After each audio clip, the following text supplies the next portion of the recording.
What's going on, everybody? This is Kev the Barber with another classic, and you're sitting at the Barber's Table. Today we'll be doing a shape up, just the front. I'll be showing you guys how to be doing it symmetrically. As many of you already know, first thing you need to do is hit that line in the middle, find where the hair reaches all the way down, and just nip it right there. Just nip it, and then I just ride it to the sides, paying attention to the eyebrows.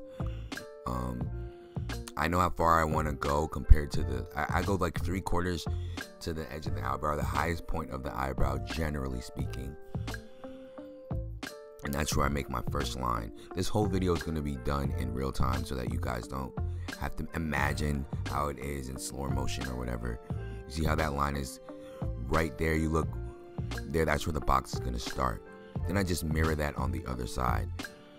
I did it on this hairline because you really couldn't even see it. You really couldn't see how where the line would be or not. So this is here we're creating a line. This is how we create hairlines and make them look symmetrical.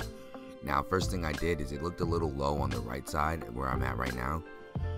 So I just I'm picking it up slightly. That's where it's good, where you choose a side and you're able to decide whether it needs to go up or higher or lower. Or the reference point I use is how far does the corner, how far is the corner from the eyebrow, and that's what I keep looking at. Now I just hit that line going downwards vertically, and then I see on both sides and see how I've matched up.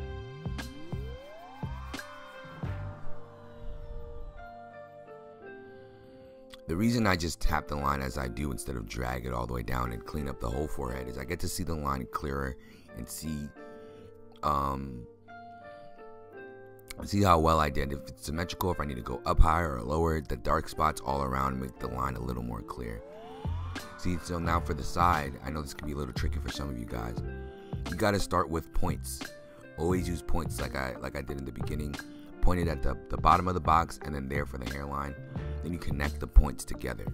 When you do that, it allows for much more control. You're not really guessing how the whole thing should look. You gotta do things in pieces when it comes to haircuts. The same with hairlines. You gotta go step by step. Just like we do with fades, we create lines and we take them out just so we can know our place and know where we're supposed to go. We do the same thing here with corners. I know it's a little hard to see here, but on the other side, I think I do a better job of showing you guys. I really love this edger though, like the bevel. The bevel is has the power of, I really don't want to gas it. I'm gonna try my best not to gas it. The power of like a clipper, but the dexterity of it still remains having the dexterity of an edger. See here, I'm gonna use the point again, two sides. I do this every time, by the way. This is not just showing you guys. This is how I do every single hairline because it's really easy. It's like I can visualize it better. This is how it works for me. Try it out, see how it works for you. And I just create that line. And then the thing is, on the bottom of the box right there, I use horizontal. And then on the hairline, on the sideburns, I do horizontal. Then I use the corner of the blade to connect the two. If you try and use the whole blade to connect the two, you'll start creating corners and edges, edges. It won't be as smooth of a transition. And he keeps sleeping the whole time. That's what he does. He usually comes after work. But here I'm just throwing out some shaving gel. We've now created the line and it's all symmetrical. Now I'm just cleaning it up with the straight blade. The goal here is to go with the grain, and then across the grain, and then against the grain. And in that process, you're capable of cleaning up the hair nice and I guess civilly. I don't know if you've ever gone against the grain right away with a haircut after edger. Sometimes you can get holes. You can cut them. You cannot be as smooth a shave. When you go with the grain, across the grain, then against the grain. Some people skip across the grain too. It's not fully necessary. It's just a precaution. I'd say doing that is best if you want a smooth, clean shave.